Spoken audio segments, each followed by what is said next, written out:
नमस्कार, देवभूमि लाइव में आप सभी का बहुत स्वागत है। मैं हूं विवेक पांडे आपके साथ। इस बुलेटिन की शुरुआत करेंगे बड़ी खबर के साथ जो कि देहरादून से मिल रही है। 22 अप्रैल से शुरू हो रही है चार धाम यात्रा। सीएम ने यात्रा की तैयारियां पूरी करने के निर्देश अपनी ओर से दे दिए हैं। ये बड़ी खबर आपके सामने। 22 अप्रैल से चार धाम यात्रा शुरू हो रही है और मुख्यमंत्री पुष्कर सिंह धामी ने पुख्ता तैयारियों के निर्देश प्रशासन को दे दिए हैं। सीएम धामी ने तमाम निर्देश प्रशासन को दिए हैं। सरकार बेहद गंभीर है चार धाम यात्रा को लेकर। आगामी 20 अप्रैल को एक मॉक ड्रिल भी होगी। इससे पहले सीएम धामी ने तमाम तैयारियां पुख्ता करने के निर्देश प्रशासन को दे दिए हैं। किसी भी प्रकार की कोई कमी ना आए और जो श्रद्धालु चार धाम यात्रा में शामिल हो रहे हैं उन्हें किसी प्रकार की दिक्कत ना आए, प्रशासन इसे पुख्ता करे। इससे पहले हमने देखा था डीजीपी ने भी बाकायदा मीटिंग ली थी और इस बात के निर्देश दिए थे अधिकारियों को। प्रवीण कुमार ब्यूरो चीफ हमारे साथ जुड़ चुके हैं फोन लाइन पर। जी प्रवीण, आपसे मैं जानना चाहूंगा सीएम धामी की ओर से कौन कौन सी ऐसी विशेष निर्देश प्रशासन को दिए गए हैं जिससे श्रद्धालुओं को किसी प्रकार की समस्या ना हो चार धाम यात्रा में।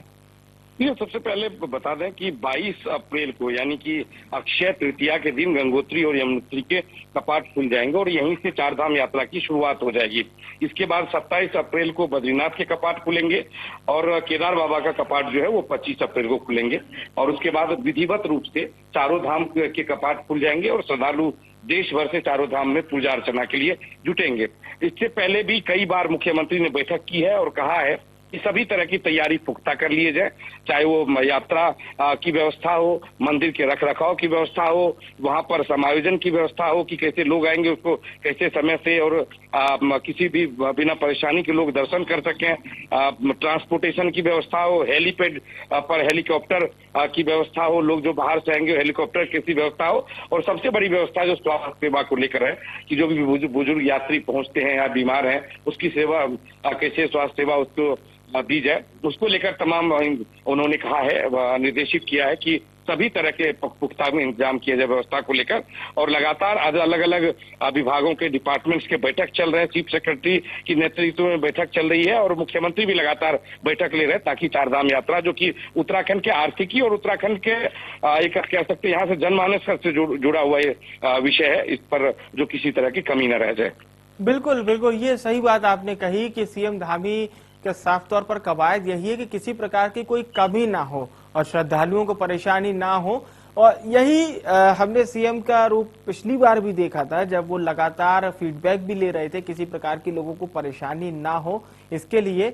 और साथ ही साथ मैं जानना चाहूंगा प्रशासन की ओर से अभी तक क्या कुछ इंतजाम किए गए हैं, डॉक्टरों की क्या व्यवस्था है, क्योंकि हम देखते हैं मौसम एकाएक बदलता है, पहाड़ी क्षेत्र है और जो पूरी चार धाम यात्रा है उसके भी अगर हम पड़ाव देखते हैं तो अलग जगह पर टेम्परेचर अलग होता है। पिछली बार अगर बात करते हैं तो हार्ट अटैक के मरीज थे, उनको खासी दिक्कत यहाँ पर हुई थी। इस सब के हिसाब से क्या पूरी माकूल व्यवस्था की जा रही है?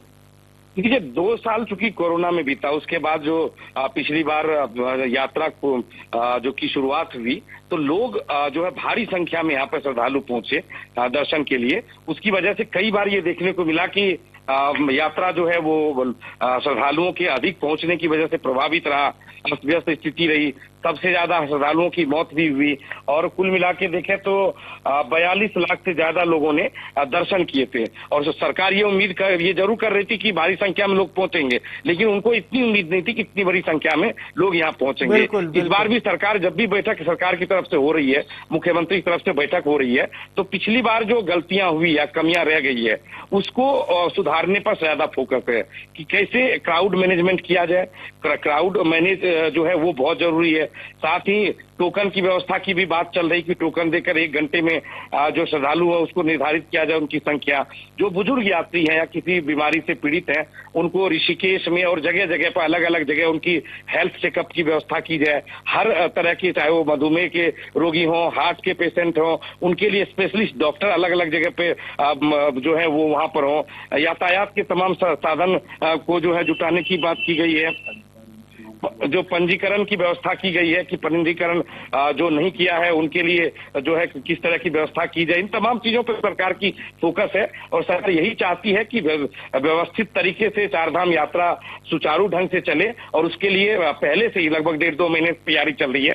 और अब चूंकि समय नजदीक है तो सरकार की तरफ से कह दिया गया है कि अल्टीमेटम दे दिया गया कि सभी तैयारी को पुख्ता तरीके से आजमा लिया जाए, पहले से फुल प्रूफ किया जाए। बिल्कुल बिल्कुल, सरकार ने अपनी ओर से साफ तौर पर निर्देश दे दिए। आपका धन्यवाद तमाम जानकारी हमारे दर्शकों तक पहुंचाने के लिए प्रवीण।